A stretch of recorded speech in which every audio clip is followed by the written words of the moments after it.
For under £200 these days, you can snaffle yourself a variety of great budget handsets from Motorola, Nokia, Oppo, Xiaomi, Poco, and loads of others, boasting whopping great HD screens, 5G support, proper gaming grunt, all of that good stuff. And so you know which budget blower might be best for you, I've personally tested and reviewed a whole barrel full of them. So here's my pick of the best sub £200 smartphones you can grab yourself right now in 2022. And for more on the latest and greatest tech, please do plug subscribe and ding that notifications bell. Cheers.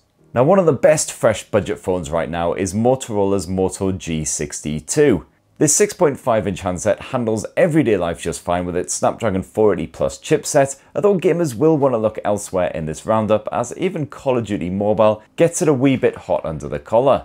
The battery life is cracking and connectivity is pretty bloody good too, thanks to some tasty 5G support.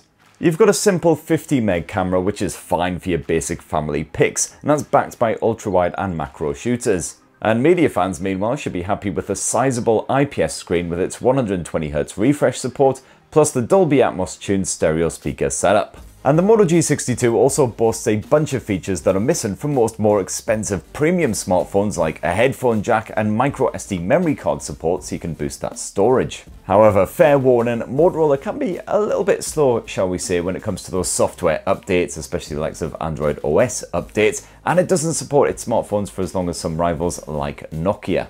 And another Motorola blower well worth considering is the great value Moto G31, which beats off rivals like a beaten off machine. Just 169 quid buys you a 6.4-inch handset with an OLED display, pretty rare at this price point, and it's a bit of a stunner as well, pumping out sharp, poppy Full HD plus visuals. The MediaTek Helio G95 makes for smoothish performance and allows for light gaming shenanigans, while the 5000 mAh battery provides all-day power. What you get on here is a stock Android experience that is very streamlined and easy to get on with. Plus bonus Motorola bits like this badass choppy torch effort. However, at the time I shot this video, the Moto G31 was still languishing on the old Android 11 OS, which, considering we're about to get the Android 13 OS rollout, is pretty balls, so that just further emphasizes that Motorola not exactly massively committed when it comes to those software updates. The Moto G31 also crams in a 50 meg primary camera, which is undeniably limited and struggles somewhat when those conditions are less than amicable. Not too surprising at this kind of budget, sadly. Unfortunately, when you're looking at this sort of price point, there are some compromises involved. But if you can't stretch up to the Moto G31, well, for a cheaper price, you can always pick up the Moto G22. Like the G31, this sure ain't anything special as far as those looks go. Like most budget phones, this is another plastic blower offering little in the way of frills or flare, although it is at least splash resistant if you find you have a bit of an accident. You once again have that lovely stock Android vibe, and thank the baby Jesus, it actually comes with Android 12 pre-installed. Motorola's 6.5-inch IPS screen is unfortunately only a 720p res effort, so it's not exactly supremely crisp, but those visuals are reasonably punchy, and you do get a 90Hz refresh, so everything looks buttery smooth. That Helio G37 chipset can handle games like Call of Duty Mobile, although there's no dedicated gaming mode on here, unlike the G31. And this mobile is definitely built for more simple everyday stuff like messaging and endless doom scrolling on Twitter and Facebook. You've got a 5000 mAh capacity battery crammed inside of that plastic chassis that'll keep you going all day long, no worries. In fact, if you don't push the Moto G22 too hard, then you will find you stretch to 2 full days of use between charges. And meanwhile, that camera tech is actually surprisingly good even at night time. The 50 meg primary sensor can capture impressive detail in the evenings and accurate colours during the day, although the video mode unfortunately does top off at Full HD resolution. And most of the other features that you could possibly hope for are present and correct here as well. You've got expandable storage via micro SD memory cards, you've got NFC for your contactless payments using a good bit of Google Pay, you've even got a ruddy headphone jack. Now, another brand that offers straight-laced stock Android smartphones on a budget is Nokia, this time with the added bonus of timely security and OS updates. And one of their best packages right now for under £200 is the Nokia G21. This 6.5-inch blower suffers from standard Nokia tropes like that fat lip, plus the always pointless assistant button. But the dusk and Nordic blue colour options are rather fetching in a moody, emo, I'm gonna murder my parents in their sleep kind of way. Unfortunately, yes, at the time I shot this video, this Nokia blower was still languishing on old Android 11, but it has been promised an upgrade to Android 12 and then 13 beyond that as well, with 3 years of security patches chucked in as well, and the security updates seem to be coming through okay. Here in the UK, we can enjoy NFC support on this blower. You've got a dual SIM setup plus a separate micro SD memory card slot to expand the storage. And meanwhile, that IPS screen is a mere 720p panel, but it is fine for streaming a bit of YouTube or just browsing the old internet. Power and proceedings is a fairly basic Unisoc T606 chipset. Once again, this is fine for everyday stuff, but I would not recommend gaming on it. That screen is about as responsive as a blind and deaf tortoise. But the 5000 mAh battery is practically impossible to drain in a single day and should keep most people going at least a couple days between charges. Last up, that 50 meg rear shooter is absolutely fine for your everyday pics, although the focus does struggle to latch onto subjects in a timely fashion, so it can be a wee bit frustrating to use.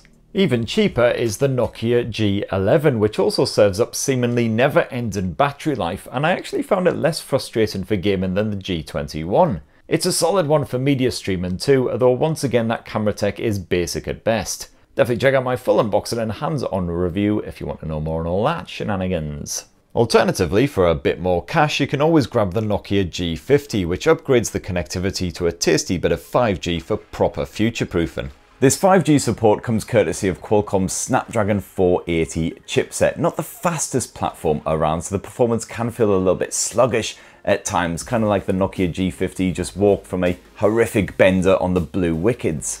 But it can still handle everyday shenanigans like messaging, web browsing, media streaming, stuff like that, no worries. And to be fair, even a light bit of gaming is fine with online murdathons like Call of Duty Mobile and PUBG playing with a respectable enough frame rate. That epic-sized 6.8-inch screen is an IPS panel. It offers you a clear view of the action despite the basic HD resolution, while the 5000 mAh battery means all-day streaming, no worries. NFC for your contactless payments, check. You've got a headphone jack, you've got micro SD support for expanding that storage, all present and all doing their job very nicely. And then once again, there's that lovely stock version of Android with years of guaranteed OS and security updates. And I wasn't expecting too much, admittedly, from the 48 meg main camera sensor, but it's not bad at all for family pics as long as that lighting isn't too dim. You can also shoot okay-ish looking Full HD video and snap your mug with the 8 megapixel selfie camera. Now, if your budget is tighter than a starfish's sphincter, you may also be tempted by the Oppo A76, which these days costs around 150 quid from the likes of Argos. This phone is a satisfying all-rounder, offering a smooth everyday experience thanks to the Snapdragon 680 chipset, plus up to a couple of days of battery life between charges, courtesy of that once again ruddy big 5000 mAh cell with 33 watt fast charging support. Oppo's 6.56-inch IPS display is mere HD once more, but it's not bad at all for kicking back with some YouTube or whatever, while the 90Hz refresh keeps things nice and smooth.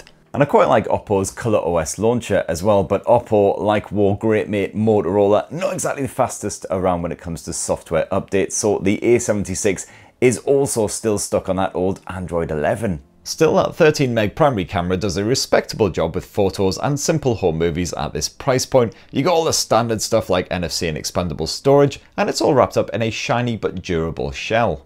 And for under 200 GBPs, you can also snaffle yourself Poco's M4 Pro 5G, which is another basic budget blower that will suit everyday users just fine, although the camera tech is again very basic. You've got a 50 meg main sensor, but this definitely fouls its drawers a wee bit when the lighting ain't great, so tread carefully. Still, the Poco M4 Pro's 6.6-inch IPS screen is a Full HD Plus effort with 90Hz refresh support, and it proves perfectly respectable for any downtime where you want to slump on the sofa with some Netflix or Disney Plus or whatever else. And there's even a stereo speaker setup of sorts as well as a headphone jack. MediaTek's Dimensity 810 chipset can cope with some light gaming on the side, while the 5000 mAh capacity battery meant I wasn't cacking myself come the evening praying that the Poco M4 Pro would survive until it was all tucked up with Teddy. There's microSD memory card support and all the other features you would expect, and overall I've got no qualms at all recommending this handset. Not everyone will get on with the MIUI launcher, of course, which, fair play, can be a wee bit quirky at times. You don't have the guaranteed software support of those Nokia blowers either. But as long as that ain't a deal breaker, you'll really struggle to find better hardware at this sort of price point. One cheapy Poco phone that is well worth avoiding, however, is the Poco C40, which frankly is a buggy, stumbling mess that belongs in only one place: the toilet. Using this thing, you can't help but feel that you've already downed a 6-pack of special brew because everything feels so unresponsive, and that camera is a bit poo. The only real highlight to speak of is the long battery life, but chances are you'll wish it had already died before lunchtime to save you the pain of using it any longer. Just save your cash and get something else in this roundup instead. Xiaomi is yet another manufacturer offering a decent range of smartphones with respectable specs at this sort of budget price point, and one of the best ones you can get right now in 2022 is this here Redmi Note 11. This 6.43-inch smartphone sticks with the same MIUI experience as the Poco phones and likewise delivers some decent hardware for not much cash. The Snapdragon 680 SoC is once again on board and can handle light gaming without exploding, while the 5000 mAh battery won't run dry unless you're seriously punishing this thing with 33-watt fast charging on top. You got up to 128 gigs of storage crammed in here, expandable via microSD like most of its budget-friendly rivals, and also that camera tech may be rather basic, but it's actually pretty decent for your everyday snaps. Yes, the 50 meg primary camera sensor does struggle in less than ideal lighting, but otherwise it's good for your everyday shareable shots. You've also got a punchy AMOLED display which hits 90Hz refresh and pumps out punchy visuals with a crisp Full HD Plus resolution. And while the stereo speaker arrangement isn't exactly mind-blowing, for this low price it's a solid bit of kit. And also bear in mind that the Xiaomi Redmi Note 11 Pro model occasionally dips down to around the £200 price point in the various sales on Xiaomi's website.